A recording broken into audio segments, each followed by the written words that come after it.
Can't lie to you about your chances, but you have my sympathies.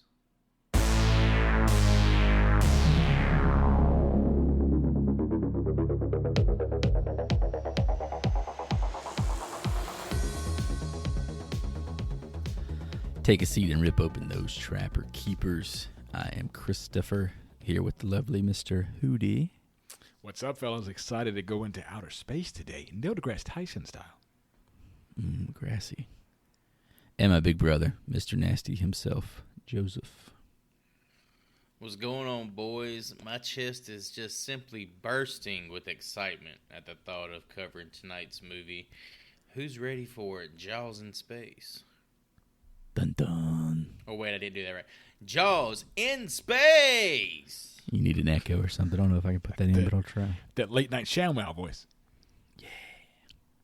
Today's assignment, 1979's Alien. The lesson: don't sit near the guy with the chronic chest pain. So, this was my pick, fellas. Very excited to finally get a pick after not getting one for quite some time. But before we get started, let me first shout out the social medias, the Horrible Film School on Instagram. We have a website of the same. We have a merch store as well on our website, horriblefilmschool.com. So with that out of the way, Don't you forget this YouTube channel, sir. And the YouTube channel, which is Horrible Film School on youtube.com as well. Well, they actually just added handles. It's a new YouTube feature. So if you go to youtube.com/ put your little @ symbol, Horrible Film School, take you right to it. Interesting. Okay. Well, that's good information there. All Inside right. baseball there. So with that, let's hop into 1979's Alien with some fan reviews. See what our lovely audience thinks of this film, or probably not our audience in actuality. First up is A. Alexander 11923. Comes to us from 2021. Titled, After 40 Years, It Is Still Scary as Hell. When I see reviewers' ratings that are less than 5, I shake my head in disbelief. Alien set a standard that has yet to be equaled, let alone surpassed. I watched it on the widescreen when it was first released, and over a dozen times since. And even though I know what's coming, the hairs on the back of my neck still stand up. What a brilliant work of theatrical genius. 10 out of 10 stars. Brilliant piece there, but what is the widescreen? I don't know, but he loved it. Whatever. Was that like IMAX back in the 70s? I hope so. What if that was a thing back in the 70s? The widescreen. Probably talking about a fucking drive-in movie theater. That could be the infinite case, too. Yeah, maybe. Yeah. This is on widescreen. Oh, shit. Got to pay $2 more for this. I wonder back in the day, this is just me not having the historical film knowledge that I probably should, but they projected everything as like this square on the TVs back in the day. Is that how projectors the used to work? aspect ratios. Well, no, I guess the way they filmed it back then, right? It probably was square as well. Yeah, but I feel like all film stock I've seen Your has like aspect the ratio is widescreen different. aspect to it, you know. It's a question for Christopher Nolan. We will do some homework on that one. You need to get better at this film school stuff. Next up is Cody G. Diet Rich, 19. There's a lot going on there. From 2009, titled, Why is Indiana Jones on a Spaceship? I carry more advanced technology around in my pocket every day than they used to make this film, and it shows. In response to the defense of it was made in 1979, 2 points. Number 1, then it didn't and doesn't stand the test of time as so many claim. And 2, Star Trek came out in the 60s and looks more believable than this. It wasn't scary, it wasn't creepy, it wasn't thrilling. It was boring and at times laughable. 1 out of 10 stars. That's fucking insane to think that people who would actually create profiles on IMDb, people who choose to enjoy movies, can see this and believe this is a 1 out of 10. It's nuts. I just wonder the technology he had in 2009. With the Razor, Joey's Razor was the biggest. Fucking Razor phone, bro. Yeah, that Razor Well, damn, is more they had. badass Well, no, than didn't they Nostromo. have tablets and shit back in the Star Trek days? They had tablets in 2001: A Space Odyssey, which was back in the 60s. But still, this looks better than Star Trek. Get the fuck out of here, dude. Oh, by far, yeah. GTFO, Star Trek, bro. a lot of their fucking sets look like it was made out of cardboard. I mean, that's television production. It's no fault of theirs. All right, so let's hop into the writer and director seats. First up, the director, Sir Ridley Scott, who directed Blade Runner, Gladiator, and Prometheus. Had to throw Prometheus in there. Had to. Two fantastic all-time a lot movies. of shit. Can I go in? I left it open for you, Joey. Ridley. Can I go in on Ridley? So yeah, it's been a while since I've rambled on about an actor or director. So let's get on with it. Another big dick in the world of directors, even being called the very best eye in the business by some of his peers. Responsible for some of my favorite movies of all time: Gladiator, Blade Runner, Alien.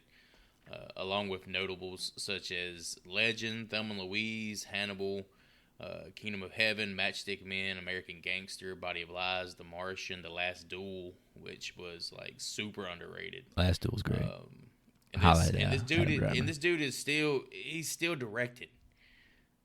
He's actually slated to direct Gladiator 2, which I didn't even know was a thing until I did my research for this movie. Pretty fucking psyched over that. Hold on. Is this the Nick Cave script that got circulated like 20 years ago? I don't know. It says pre-production. Like I'm not sure. You know Nick like, Cave, right? Nick Cave in the Bad Seeds. Red Right Hand, the musician. Apparently, he wrote a script back in the right after Gladiator came out, about Maximus being a time traveler. Oh shit! Oh, I like hope it's so. a legitimate 100-page script. It sounds Ridley badass. Scott set to direct fucking. That's what I was just thinking about when you Gladiator said 2, the Back to the Future Gladiator 2. See Maximus on the Nostromo. That'd be badass.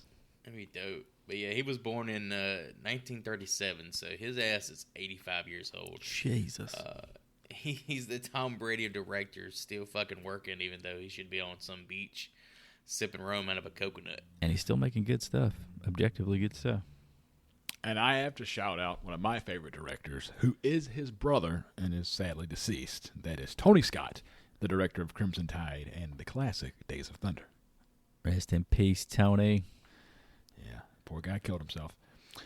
Moving on to the writers, Dan O'Bannon, who wrote Return of the Living Dead and Total Recall, as well as his partner in crime, Ronald Shusett, that could be pronounced incorrectly, also wrote Total Recall and the Steven Seagal vehicle, Above the Law. Nothing. No one's above the law. Steven Seagal is literally running from the law now, living in a foreign country. The irony, man. What a time. All right, let's hop into the behind-the-scenes stuff before Can I talk about one more person before we go any further? Yes. So with Alien, the production of Alien, like you could talk about anybody on the crew. You can talk about makeup. You can talk about special effects. We need to talk about H.R. Geiger before we go any further. Hans Rudolph Geiger, or better known as H.R. Geiger, unfortunately passed in 2014, but he's responsible for the Alien design itself. He was a Swiss painter whose style is synonymous with sci-fi horror. Described as nightmarishly biomechanical in nature. The guy's work is equal parts dreamlike and mechanical, grotesque and sensual, both beautiful and terrifying, being so unique that it actually spawned its own descriptive moniker, Geiger-esque.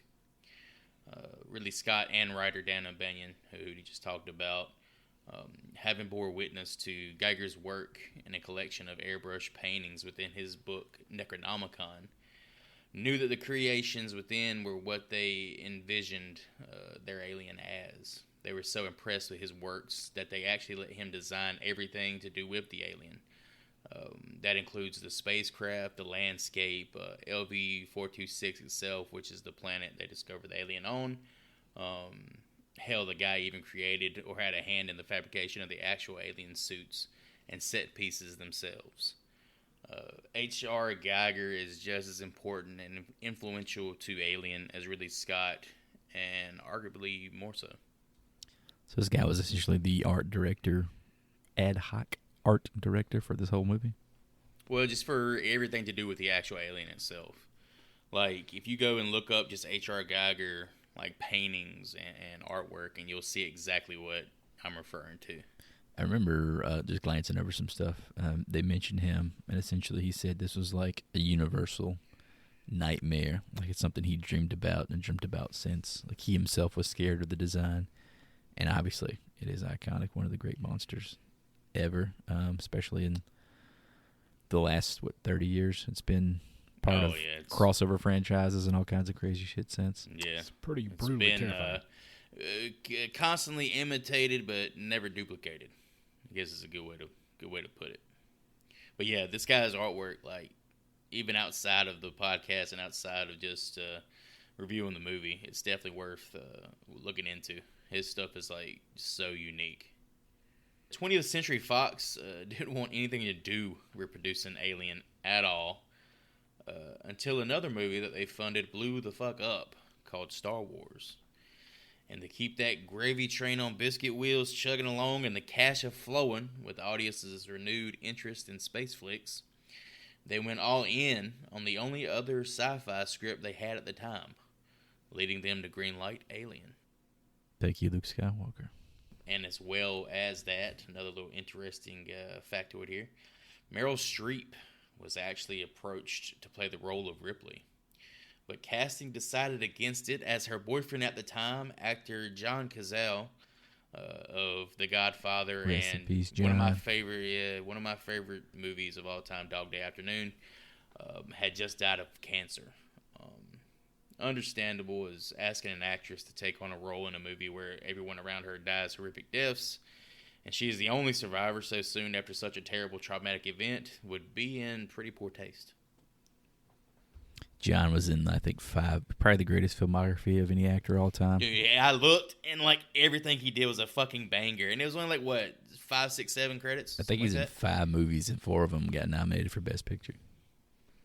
I wouldn't describe him, not to be disrespectful, as an attractive man. How the hell did he pull Meryl Streep? I don't know. She's got a charm to him, man. It's Fredo Corleone. You can't help but kind of have you. I knew it was you, Fredo. It's like Steve Buscemi, Joey. He's got a heartstring to him. Yeah, I love Steve Buscemi. I'd rather watch a Steve Buscemi movie than a Vin Diesel movie, you know? Oh. I don't know, man. You don't watch Pacifier? Shit, dude. Pitch Black was before he was Vin Diesel. Chronicles of Riddick, man. Come on, man. I mean, it's no offense to the man. I'm just saying. I'm always... Fast and the Furious 7. Steve Buscemi, All gas, man. no brakes. Character actors. Those are the people you go to movies for. Sounds like Kristen came about family, Joy. That's all I'm hearing. Family. When I see you again, ow. So I just got a couple of things here. One I found interesting, see if you fellas agree with Ridley Scott. He cites 3 films as shaping the influences on his Aliens film. First up is Star Wars, A New Hope. Secondly, 2001, A Space Odyssey. And thirdly, Banger. and probably the most shocking to me, the Texas Chainsaw Massacre for its treatment of horror. Damn, I'm not seeing the correlation there. I would have guessed Jaws, honestly. Yeah. So, that's that. And the next one I had, so I was speaking to my brother last week about this film. He's a much bigger Aliens fan than I am. Loves the whole franchise, which I can't say for myself. But Good taste. yeah, you go. He, for some reason, thought that Chris Christopherson played Dallas, and I could kind of see why he thought that. Oh, Jesus. Rewatching this. I forget his name, but the Dallas guy is like super charming here. That's Tom Skerritt. There you go. From Top Gun. He'll come up later. Yeah, from fucking Top Gun. He'll come up later. It took me forever to figure out who he was. I thought that was awesome. That's Viper from Top Gun, bro. What the fuck? It took me a while. I thought he was Kurt Russell from The Thing for a while. Take the ribbon from your hair, okay, Chris Christopherson. Anyway, Harrison Ford was also turned down the role of Captain Dallas, by the way. So they tried. Yeah, I think he was quoted as saying like he didn't want to be in a sci-fi movie so soon after being in Star Wars. They were really trying to cash in that Star Wars. He hated being in Star Wars, though, from what I've heard.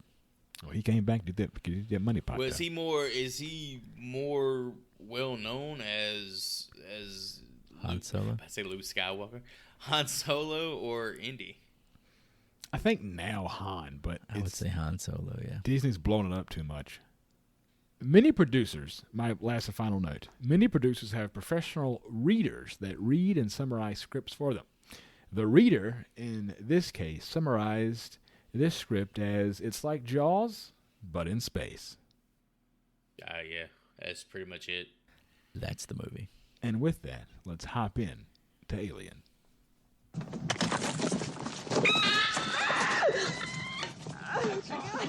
Oh, God!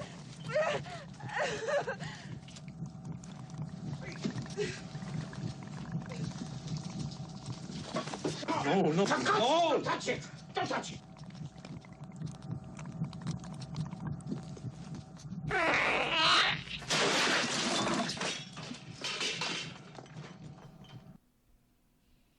We find the 7 crew members of the Nostromo that are making their voyage back to Earth with 20 million tons of mineral ore.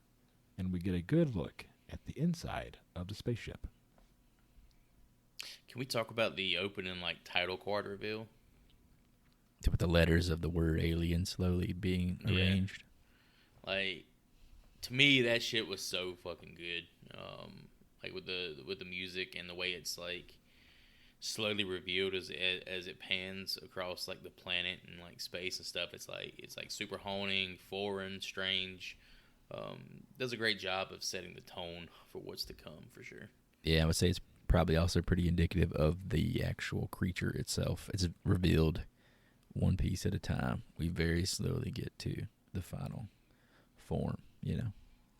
Very much like Johnny Cash Thematic. revealed one piece at a time when he took that car from the fucking I factory. steal it one piece at a time, and it would cost me a dime. All 7 members of the crew wake up from their sleeping pods and have breakfast together while they discuss the possibility of that glorious bonus. And with that, fellas, let's go through the entire cast of this film. It won't take very long at all. Before we get to the people, what was the deal with them talking about the money so much? I didn't know if this was some kind of meta commentary on capitalism or something. It has to Are you be. talking about like Every horror movie has some kind of social message, you know. I was trying to dig it out of here, and I feel like the money conversations were kind of out of place, so maybe that was it. Are you talking about how they kind of paint the blue collar worker as the one who's getting shafted? Right. Because the ones who are the Yeah, you're actual fucking like paid or not. mechanics and shit, they get half of what like the scientists get. Right, yeah. I mean, I didn't really see. I just felt it was just one of those things of like to humanize and to make them feel relatable. I mean, what's more relatable than talking about money? So it's just, do you think, a throwaway character moment? Yeah. For me, I could see that corporate America side of it, of how corporations have never given a shit about Yeah. workers. Because they circle round back to it more than once. I think later on when they're kind of resistant, they're like, well, you signed the contract, you're obligated to do this, or you're not getting paid at all. I don't know how we didn't talk about the fucking diapers these people were wearing when they come out of the goddamn sleep pods. I got a question about John Hurt coming out of that sleep I pod. just got to know about John Hurt right here. How old is he in this? Every time I saw him, he looked like he was a different age in this movie. Oh yeah, he looked like he fucking aged the kid 10, 15 years during this movie. And then 20 years later, he's in Harry Potter, and he looks like he's 100 years old. Yeah. He looked pretty old to Hellboy, too. I got a note here talking about how Rest in peace, John. his R.I.P. His man diaper's looking like a little bit loose. You know what I'm saying? Like he got a fucking small dick. He's no Henry Dean Stanton. You know, Henry's packing that shit. But yeah, John Hurts plays the role of Kane in this movie, and as Chris alluded to, also Ollivander from Harry Potter. He was also in Hellboy. Giving out wands and shit. Yeah, he's a Hellboy. He's been in a bunch of stuff. I think he's probably most well known for playing the Elephant Man, right? Elephant Man, yeah. Yeah. John Merrick. Like I think he actually did he win Best Actor? Like an Oscar for that? I think Anthony Hopkins is in there too, and I think he might have won for Best Supporting or something. I don't think John Hurt won anything though. It's one of those like criminally like how did they get this wrong moments. That's one of my David Lynch blind spots because David Lynch is hard to digest. We just went over Kane, so he's out of the way. 6 more to go, fellas. Dallas, played by Tom Skerritt, who was in Top Gun and Stud Magnolias. Any comments on Tom?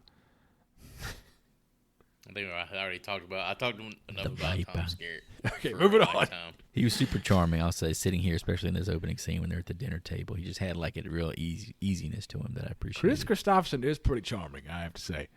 They definitely have a Christopherson vibe, so I can see why someone would think that. Perhaps this is Blade's mentor. And next up is Ash, played by Ian Holm, who was in Garden State and Lord of the Rings.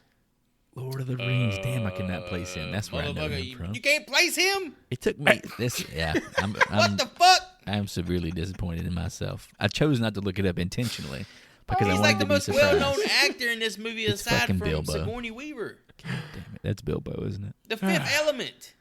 God, Joey Not my loses his bag. mind right that now. one was not my bag. From Hell. Damn, the he's in viewers- From Hell too. Fuck. The fucking love listeners that movie. cannot see Joey's face right now. Garden State. I'm glad you mentioned Garden State. don't remember That's the one of Garden my- State That's connection. one of my. What's his name? What's his name's dad in Garden Zach State? Braff's. I'm ready to Zach Braff's play dad. I love 3 that fucking Degrees of movie. Separation That with, movie's so good, man. Zach Braff. That was awesome. Ever since I saw that movie, I've been looking for my Natalie Portman. Oh, haven't we all though? I mean, Oh God, in she's so great in that reality. movie. I think her name is Florence Pugh, if I remember correctly. They broke up. It's What? no longer. Yeah, they done. Oh man, now's the time, Joe. Lambert, played by Veronica Cartwright, who was in The Birds and Invasion of the Body Snatchers. We've already seen her one time on the show. We talked about our girl Veronica in our Invasion of the Body Snatchers review. She actually won a Saturn Award for Best Supporting Actress for her role in this movie. Really? In this film? She's very reactive. I'll give her that. Every time we see her, she looks more terrified than the I was previous not a frame. fan. I was not a fan. She didn't have much to do. A lot of her stuff, like a lot of her, like more her scenes, they were cut, as well as some stuff with Yaphet Kotto.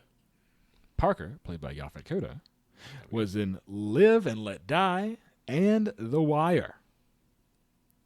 You're not gonna mention Freddy's Dead?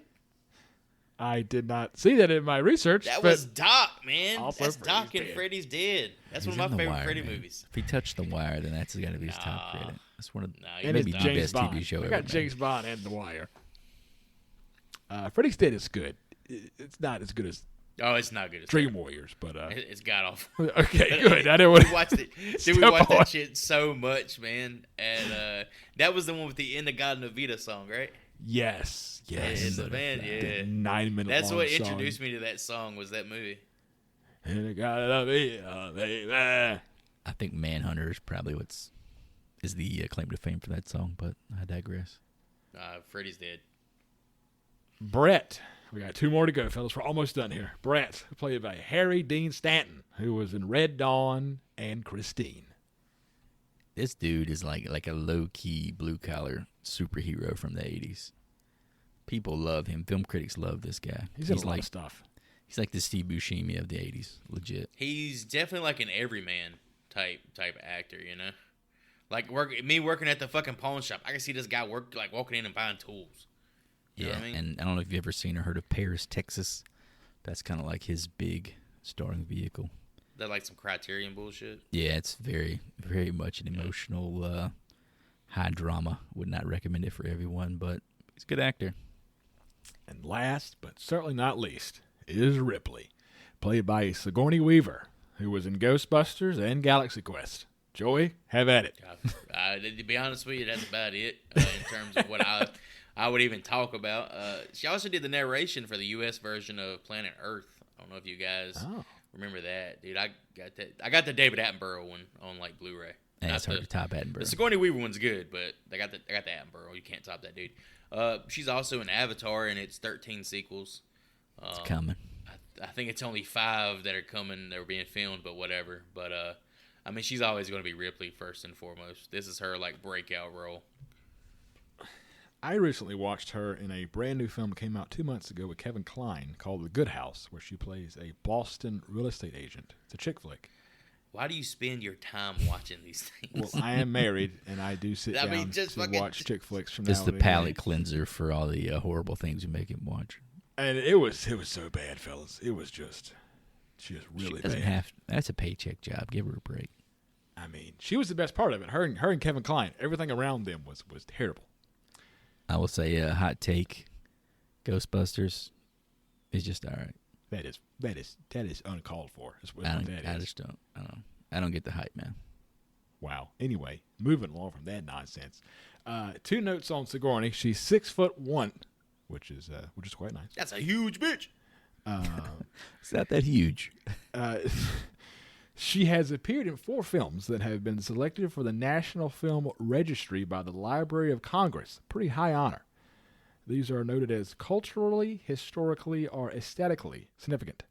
The 4 are Annie Hall, 1977, Alien, 1979, Ghostbusters, 1984, the Library of Congress, Chris, He gets his dick sucked by a ghost. Get out of here. and Wally, 2008.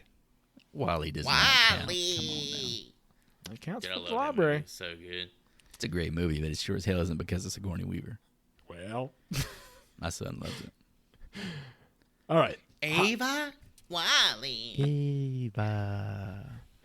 We have met the crew. Let's see what happens. Whoa. What? We have not met the crew. Okay.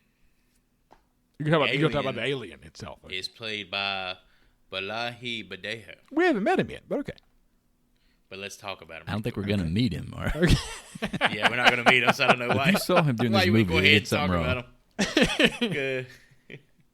He's discovered in a bar by a crew member. The dude is 6'10" and is like crazy skinny. Ridley Scott wanted to create a monster that would seem impossible to be portrayed by a human, and Badejo's unique build fit Scott's vision perfectly.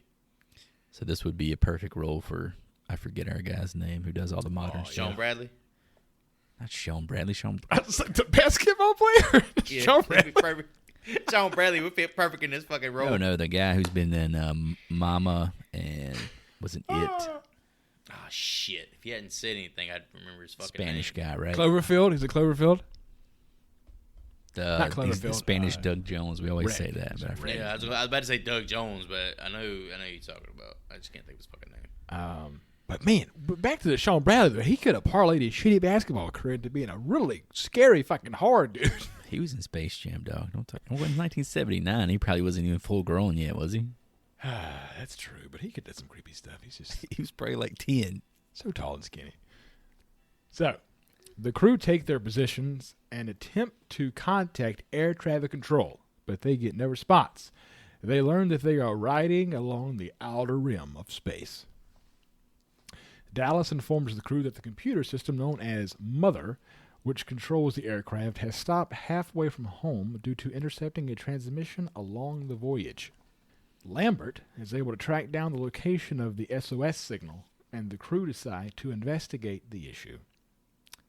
This is where people just can't leave well enough alone. This is like the premise for a lot of space opera type stuff. Yeah, They use the same. It's the same inciting event for The Expanse. Pretty good TV show. Featuring your boy Thomas Jane a couple years ago. That is. I tried, man. I watched 2 full seasons. I just couldn't get into it. That's trying. 2 full seasons. That's trying, man. I mean, I sat on my ass the whole time. It was hard work. Yeah, I mean, I was sweating.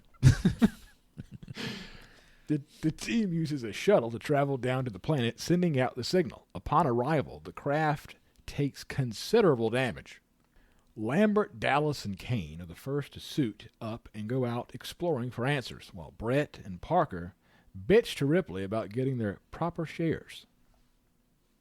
Did you guys notice, like, when they're actually on the planet in the suits, walking around, that the actual people in the suits look kind of funny? Yeah. I was trying to figure out who it was. I had to stop it and pause it and go back and forth. Yeah. Well, it was actually, for these scenes, they used children to portray as like stand-ins to make the actual sets seem bigger than what they were. So, yeah, children were used during the scenes where the crew, Dallas, Kane, and Lambert, explore LV-426 in order to make the set seem even bigger. 2 of those kids were actually Ridley Scott's. So you could just say they were really Scott's tots. Jesus Christ. I'm done. Wait, so Ash didn't get off the ship at all, right? No, he's watched the Ash You're computer. is telling on. me in this whole height distortion scenario, Bilbo never took a step off of the planet, and that's disappointing. The weird part is, like, he's the actual science officer in the movie. You think he would be the one to go and investigate something like that has potential scientific importance? Well, they didn't think this was scientific in nature, did they? They thought it was a distress signal. They were going to go save Yeah, but it some was people. like, it's like explorative, you know? Well, here's a question kind of going back to the beacon with the come save us, whatever, the message they were receiving. The way that these people are acting, I don't think it's ever explicitly stated, but it seems like they have had contact with alien life before. Is that true? Like, an alien life form is not like... We haven't got to the part on the ship yet, but they don't react to it as it's like something they're not expecting, you know? The way they react, it definitely feels like they're underwhelmed by it. Yeah, exactly. But I think this Is that might a be the mistake? first time they've encountered with fucking alien life. No fucking way. I would hope so. I think it is. There's no way. You think these people have seen multiple aliens along their work life? Just never won this fucking badass. It's one that's not friendly. They've met a lot of Casper the Friendly Ghosts out here in the space. I just feel like just the way they talk about it and the way they inspect it and everything, it's not like a phenomenon to them. It's something that's part of their universe. Ash is watching the crew from the ship and capturing images of a strange ship that they have just discovered. The three explorers go inside the foreign ship and find a massive alien life form dead with a hole in its chest. They just walk up to his ass and start putting their hole in his stomach. Now like that you said that, they do walk up to it very casually. Well, I think I think now he just broke that- something in Joy's brain. Well, no. Wait. Wait a minute, hold on. I guess you probably have a point, just because this is so far into the future that space travel is just like, you know, It's mundane, yeah. just like getting on a fucking airplane and going somewhere. It's pretty standard, you know. Yeah, and if they had to go into cryo sleep, then they probably went way, God knows where. Like they might have been on some trip to meet the ambassador of whatever planet or something. And Dallas comments on, "Oh, look at this alien, this poor alien here." He says it so, like you said, casually, of like, yeah, it's another dead alien. Yeah, I feel like it's established at this point. Like it doesn't react to the fact that the alien is like 12 foot tall. But it's whatever. Yeah, that thing was gigantic. I could see how like using kids would help elevate the scale of it as well. Meanwhile, Ripley has deciphered the SOS signal to discover that it is actually a warning signal after all. Kane is lowered into a hole in the ship to find thousands of eggs on its floor, and he places his face, oh you know it, right over top of one of them, just as it hatches, only to attack him with what is inside. Some fantastic sound design in this scene. I don't know if you noticed, there's like a rattlesnake kind of sound that's going on the whole time while he's down there. Like he's kind of reminds me of Indiana Jones in a way that we were talking about. Yeah. You can just kind of sense the tension there. Like he's stepping into a nest of vipers, literally, and doesn't even know it. And then the scale of how they showed him hanging as he's coming down, they kept cutting to the wide shot just to show you how much space there was around him. It's pretty cool. They have a lot of like ambient noise throughout the movie that puts you on edge. But yeah, as you said, that definitely adds to the suspense of this scene, because you have that feeling, something's about to happen.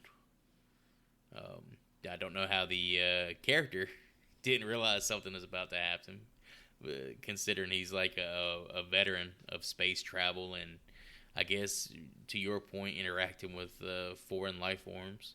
Right. At least shine a light on the damn thing or something, So, are we to believe that if say in if alternate universe, they don't get this signal and this planet's left alone, these eggs are going to hatch on their own regardless of Kane's there or not? So this planet would have been overran with these creatures? I feel like it reacted to his presence, like it noticed that he was there. They were just So waiting it's- for something to host onto. Okay, I got you. That's how I interpreted it. Lambert and Dallas carry Kane back to the ship, where Ripley declines their entry, only for Ash to let them inside instead. Ash cuts Kane's helmet off to reveal a face hugger attached to his skull and wrapped around his neck. So we all know this is a face hugger, but does anyone ever call it that in this movie? No, not at all. How does everyone know that that's what it's called? Hey, at this point, they don't even call it a xenomorph. Like Yeah, it's but we all nice. know this terminology. Is this part of the sequels? Just that we all, or just the conversation around the movie, the face hugger? I guess face hugger moniker was adapted the same or adopted the same way Pinhead was adopted for the Hell Priest. It's a product of the fandom. Product of the fandom. It looks crazy awesome, though. Oh yeah, it looks great. Yeah, the design is awesome, and then the way that they showed a lot of like close-ups of his neck, and it was like changing its grip and tightening. Yeah, and that was so super cool. disturbing. You could see that he was still breathing and sweating like Oh a yeah, mofo. the two like airbag flaps on the side of the face hugger, like literally like expanding and contracting every time he would take a breath. Oh, that's so good. It's a hella unique design for a baby alien. Ash tries to cut the face hugger off of Kane's face, but all he does is release acid onto the floor of the ship. Dallas and Ripley meet Ash back in the infirmary, only to find the face hugger is missing from Kane's face altogether. And more so on that acid.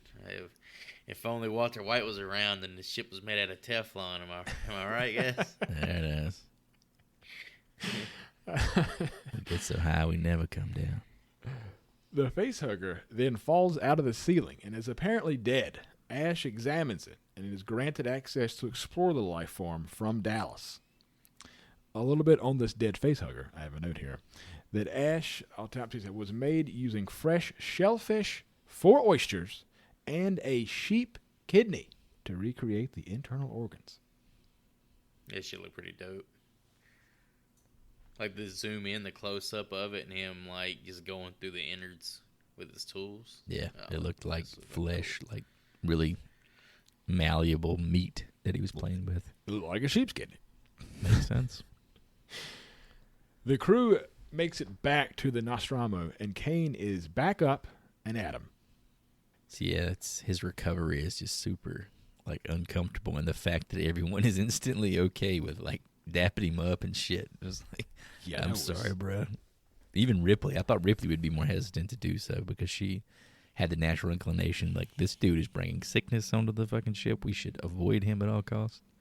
Well, up until this point, there is like literal talk from I think Ripley and Dallas of this guy's going to have to be frozen. This guy's going to have to be put into Cryosleep. quarantine. Yeah, cryosleep and quarantine just because of the potential he has to actually destroy the rest of the fucking crew with his unknown disease he may have contracted. During dinner, Kane is in tremendous pain. The crew puts him spaghetti, man. It just didn't sit right. The crew puts him on the table, and a small alien pops out of his stomach and runs away. Kane is dead.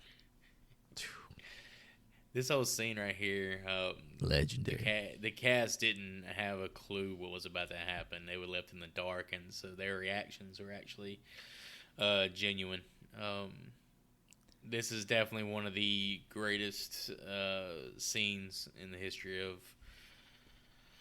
definitely horror cinema, possibly cinema in general. I would say cinema in general.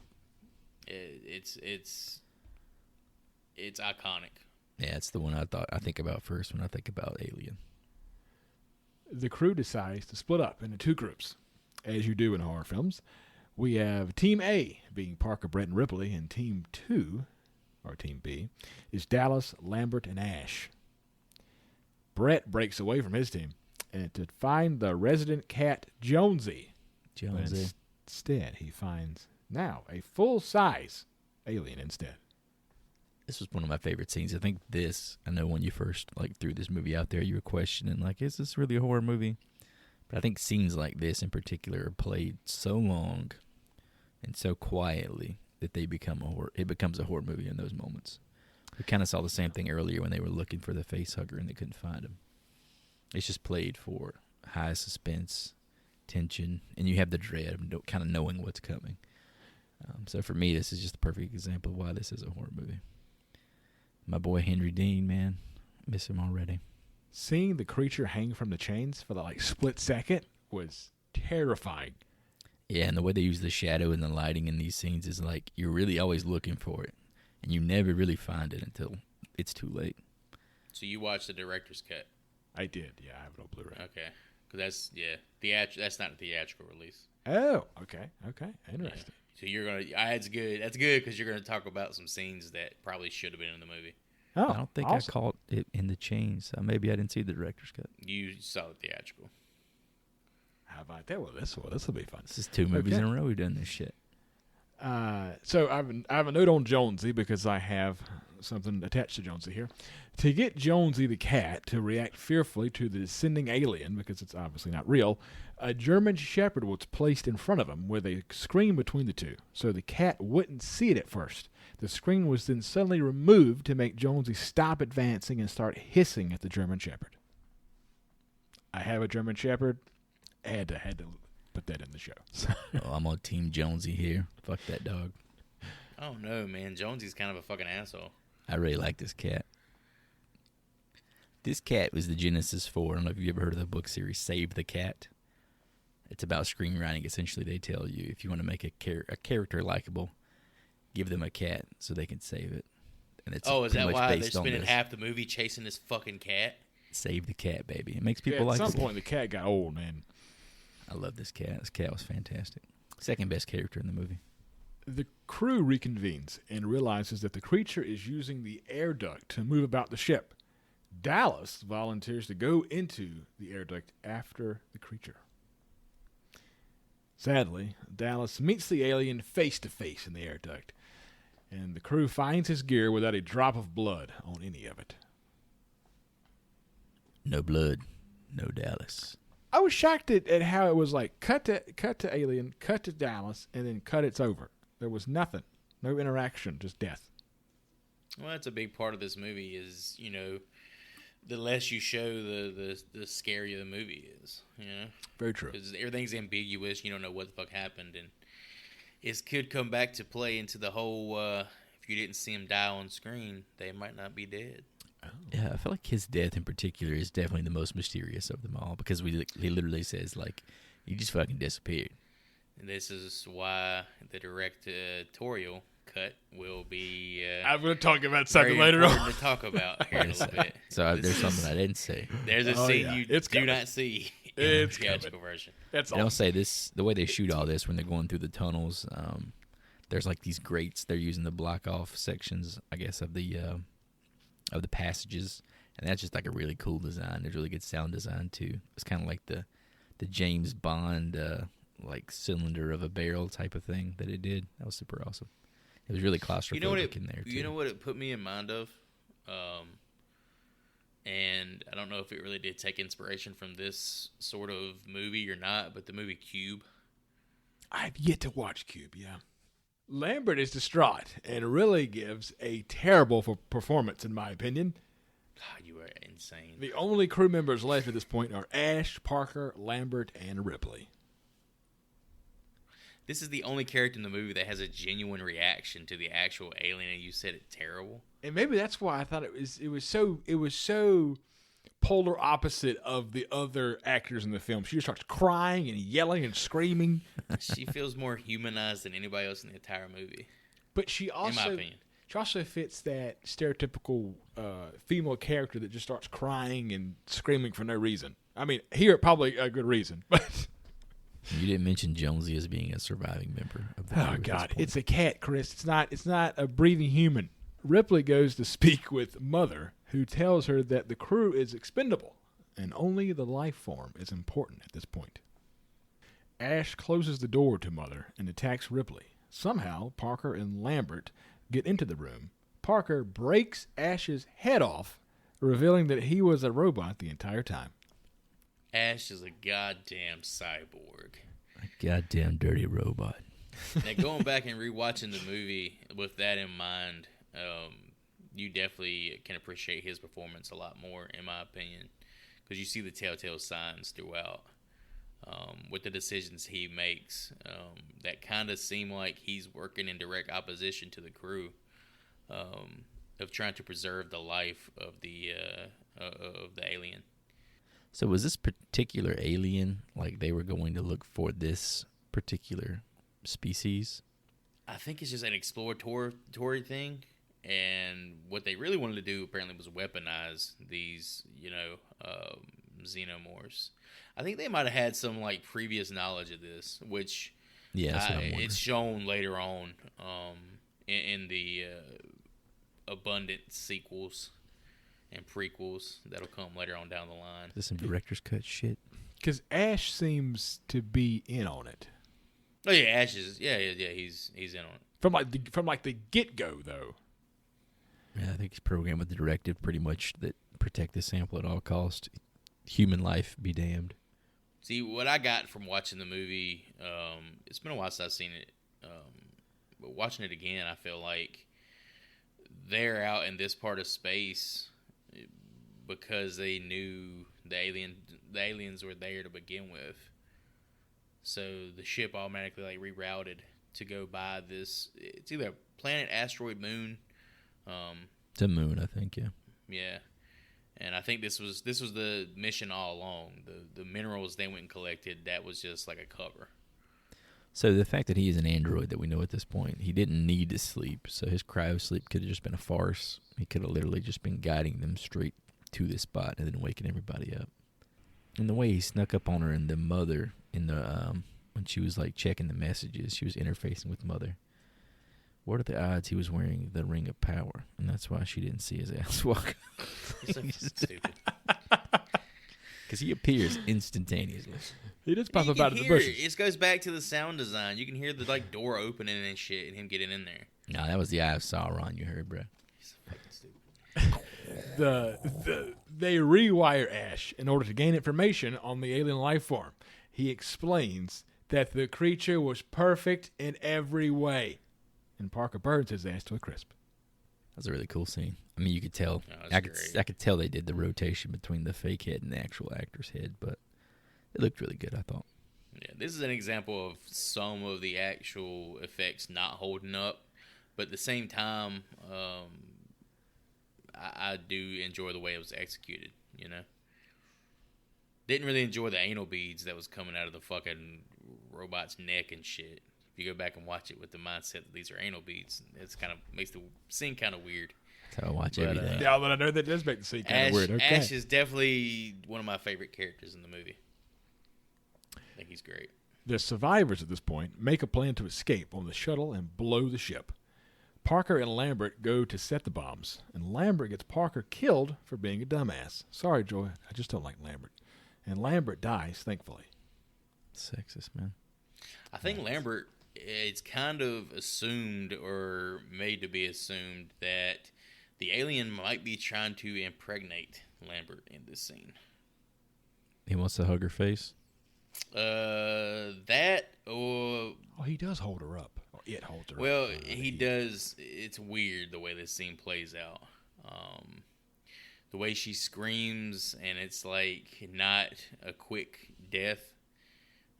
And we know, with it being the director's cut, if you watch it, a big part of the mission of the xenomorph is to try to propagate their species. You know. So what's so scary, I think, about this monster compared to like a Freddy, Jason, Michael, whatever?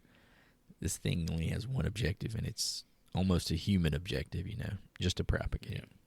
And the whole thing about it being incubated inside of Kane before it's actually born, apparently when they're incubated inside, they take on some of the DNA patterns of the actual person that's their host. That's why it's got 2 legs and 2 arms.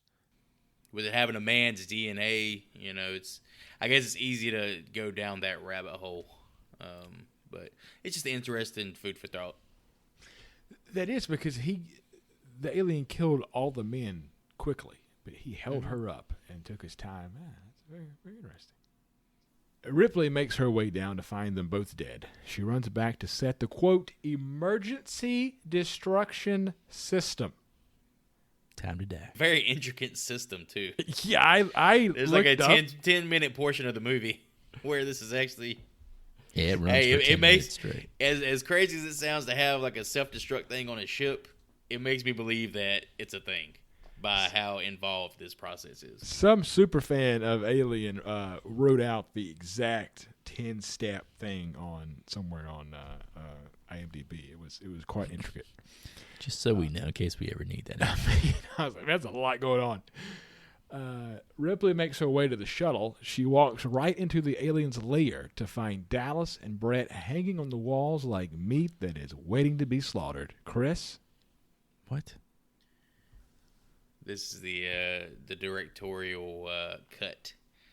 Probably the scene that should have been in the movie, but I think they wanted to leave it a little bit ambiguous. What's going on here is the characters of Dallas and Brett have both been cocooned onto a wall, and they're in the stages of being turned into alien eggs. The eggs we see back in the spaceship. Wait a second. Those eggs are like tiny though. Yeah, it's. Are they getting like sucked into nothing? They're literally getting sucked inside these little eggs. Like, I guess their bodies are liquefying. We can see Food for thought. Brett, who had been placed in the egg far sooner than Oh, yeah. Dallas. Brett was gone. Brett was literally like, his face was like liquefying and like melting over the side of it. Jesus. And Dallas is still coherent. Dallas pretty much begs Ripley to kill him. So Yeah, he does. Yeah. she burns that shit up with a flamethrower. Fucking A. That's like a whole sequence then. This isn't like a... Yeah, it's... I throwaway think you should shot or definitely anything. go on YouTube and watch it after. Yeah. we're It's a done. really cool scene. It's a super cool scene. I wish it was in the movie. But I guess it gives, like we were talking about the whole Jaws analogy earlier, it gives the xenomorph more. Yeah, you're showing too much. It's more organized. Yeah, it kind of takes away from the mystery of this. What the hell is this thing doing? yeah, you Why want is to it leave it chasing everybody? ambiguous. Yeah, I think I might prefer. you want the to leave it regular ambiguous, cut. or you have a fucking alien revolution. What's it called? Resurrection. Covenant? What's the fourth one? Oh. Shit, I don't Resurrection? remember. Yeah, I think it's Resurrection. That was the one Yeah, with you want to leave it Winona Ryder, ambiguous, right? or you have an alien resurrection type deal. Ripley makes it to the escape shuttle with Jonesy the cat. There you go, Chris. Save Watches the cat, baby. watches the Nostromo explode from the safety of the shuttle. Ripley strips down to the famous white undies that God, are two yes. sizes too small and the tank top. The alien is on board, however, and pops out of the wall. So the tank top and panties, no bra, and hard nipples, no The ass. butt crack hanging out. But I'm still diamonds over here, if you know what I'm saying. What Annie was to you in Halloween, Chris, with the long sleeve shirt and panties, Classic. Ripley Classic. had the same effect on me with this movie. For the alien's appearance on the shuttle, the set was built around the actor who was inside. Balahi Badeha. This man, when he extracted himself out of the hiding place because it was so damn tight with the suit, he ripped it in multiple places, and at one point the whole damn tail fell off. So Jesus. of how tight the actual space was that he was sitting in. So was the xenomorph stuck in there? Where I was kind of confused about the. According the to this, blocking I of think it this has scene. to be. I think he was literally stuck in there. At this point, the xenomorph is in its, what you call, like, its death stage. Oh, okay. At this So point, its life cycle is almost played out. I think it's tucked in there to die. Just yeah, that's because what it it's seemed a tight like. It was in little a weakened space. state. I was confused. Yeah. I was like, maybe I missed something with the director's cut. Like someone actually injured it at some point. No, I think we just see throughout the movie that the life cycle on these things is like super short, because it goes from face hugger to chest burster to drone, Full grown. which is what the technical like a couple of name hours, right? of this is. And it's just like, it's less than 24 hours. It's like a fly, right? So that's Yeah. Dead in a day. that's a flaw in its creation. I mean, it's got acid for blood too, right? That can't be something you can propagate for long. That's a life form. You have no idea. True. But I was kind of, like I said, I was confused. It seemed like it was begging for help almost at the end. I was like, what the hell's going on here? But it makes sense if you put in the fact that he already had eggs set up with the other human bodies. Yeah, he was I just didn't in a have that weakened state, information, like, so I was just- like, what Well, the that's hell the thing. going It's on? like, I think a lot of this information comes like retrospectively, looking back from the other movies. Ripley slowly slips into a spacesuit and opens the outside door, sucking the alien into space once and for all. Ripley then gives a final report for the Nostromo, indicating that she is the last and only survivor of the ship. The end. You forgot about Jonesy. again. Oh, God. You heartless what bastard. about this damn cat, Chris? Did it live? Did it die? I don't care. It was the only reason she survived. Was she All singing right, to the cat? the, Was she talking about "You Were My Star"? What was that about? I think it was one of those things. I don't know Like if it's like a nursery nursery rhyme or what, but it was something like, I guess, help her get over the fear of she's about to open up a hole in the fucking ship No, it was like her and prayer. I guess, deal with fighting a monster that has killed her entire crew. She's saying her Hail Marys, basically, right? Pretty much. That's So what I assume. I read something on that, and I didn't put it on my notes here, but I should have. I think that was ad-lib from Sigourney, and then Ridley liked it so much that he kept it in, but apparently it had some heavy royalty fees that he had to pay, even though she sang it, which is interesting. I didn't know that was a fucking song. I thought that shit she was coming up with. I don't know. Yeah. Seemed like some. I thought she would have done like nursery Twinkle rhyme. Twinkle Little Star or some shit, you know? She started singing Somebody- "Happy Birthday." Somebody Public got paid. domain, baby. Sing something else. She goes, Happy the birthday to me.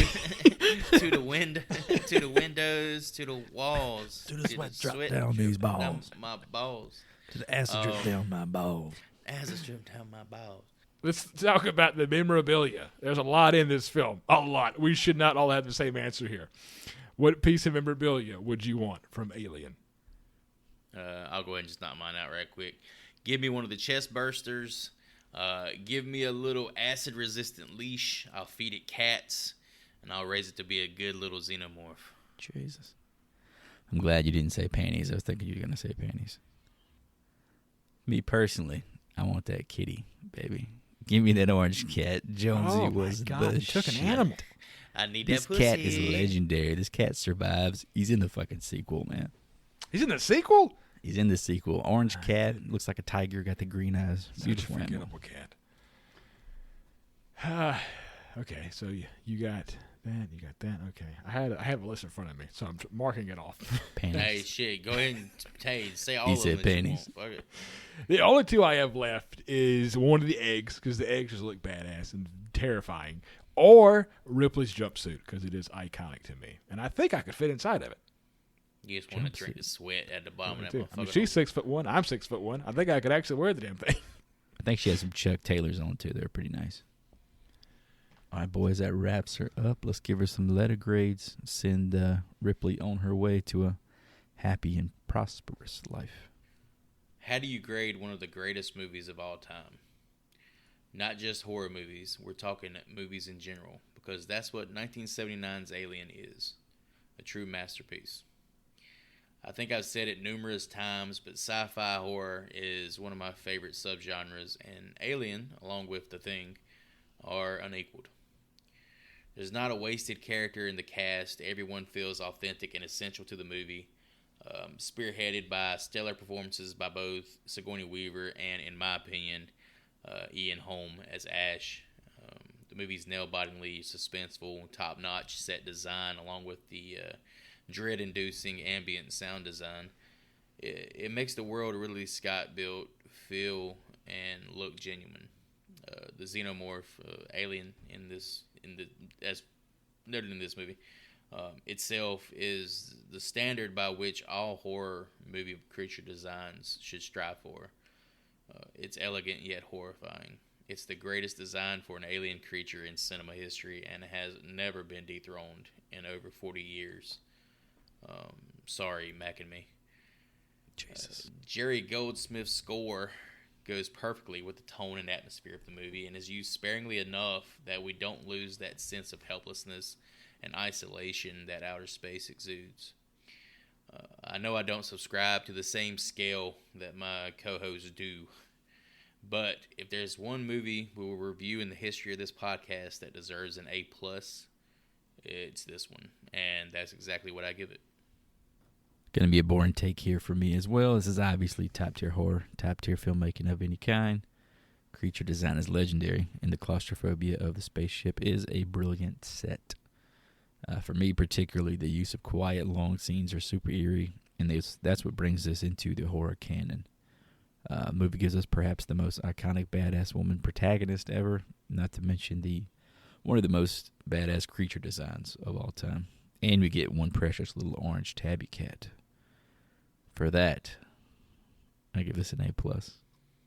This film is a legendary piece of cinema for both the incredible set that the boys have talked about and obviously the acting. I remember watching this film because of my brother at a very young age, probably younger than I should have, and it being absolutely terrifying. And to this day, being a grown man, it is still pretty damn effective. The design of the alien could not be more spot on for creating a truly rememberable and terrifying creature.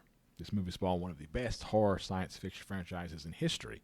And for that, to go along with the other two horribles said, it is a perfect film at an A+. Here, here. Cheer, cheer. Here it is.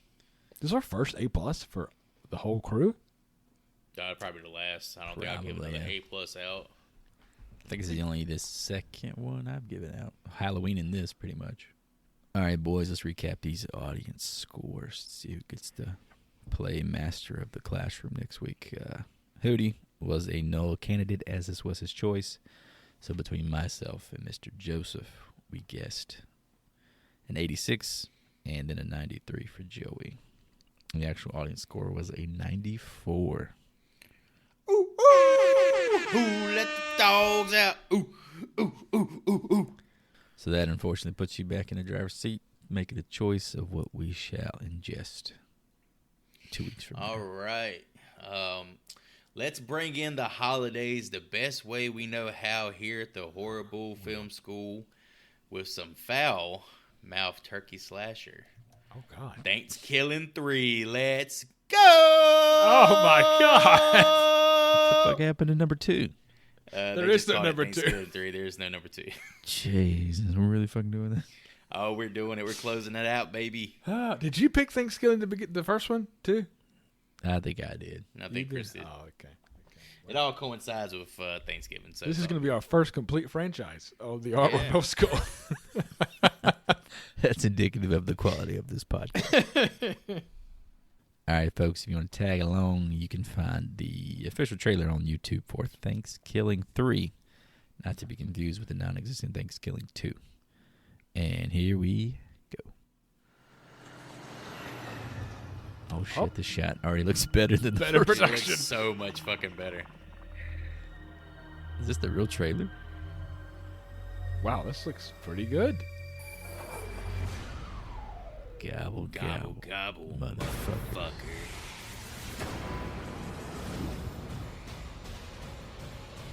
Maybe the trailer is just super high production value. Thanksgiving 2 has been destroyed. Only one copy remains, and Turkey will stop at nothing to get it. What the fuck was that? Pretty elaborate set pieces here.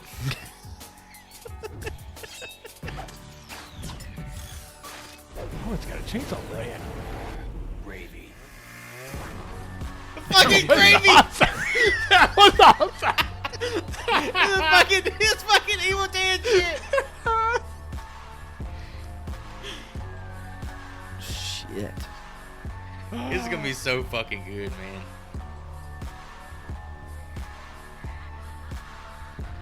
Badass. You shall not pack.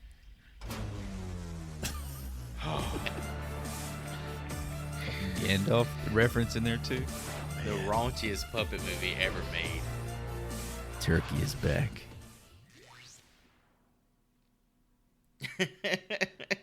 It's so fucking good. Oh, that was awesome.